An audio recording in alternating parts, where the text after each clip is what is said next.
So the question reads, if a baseball is falling off the edge of a roof at 2 meters per second, has 10 joules of kinetic energy, how much mass does it have? So we'll draw our roof in our house. You should be doing this on your own paper while I'm doing it up here. And here's our baseball, it's falling down. And it's going at 2 meters per second. And it has 10 joules of kinetic energy. And I'm going to put this in like a little box that looks like energy. Okay, find known values. So let's plug in what we know. We know it's going 2 meters per second, and meters per second, that's going to be a velocity. Okay, we also know the kinetic energy that it has. So it's got 10 joules of kinetic energy. We are looking for the mass. So we're not sure what the mass is. So let's plug it into our equation. So we have Ke equals 1/2 mv squared.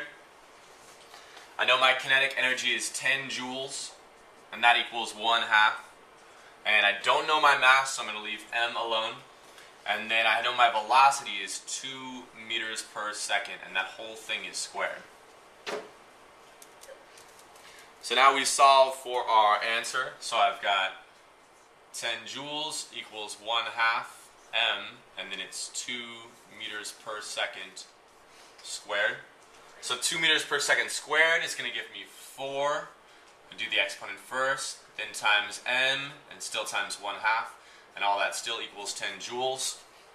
Now I need to multiply 1/2 by something over here to simplify it. 1/2 of 4 is pretty easy, so I'm going to have m times 2, and that still equals 10 joules.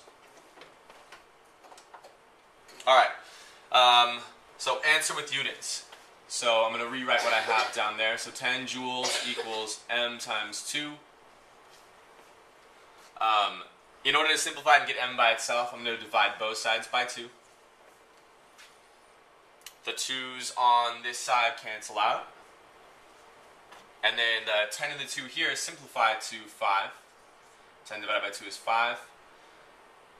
And 5 equals m. So when we're looking at mass, what do we measure mass in? Kilograms, kg.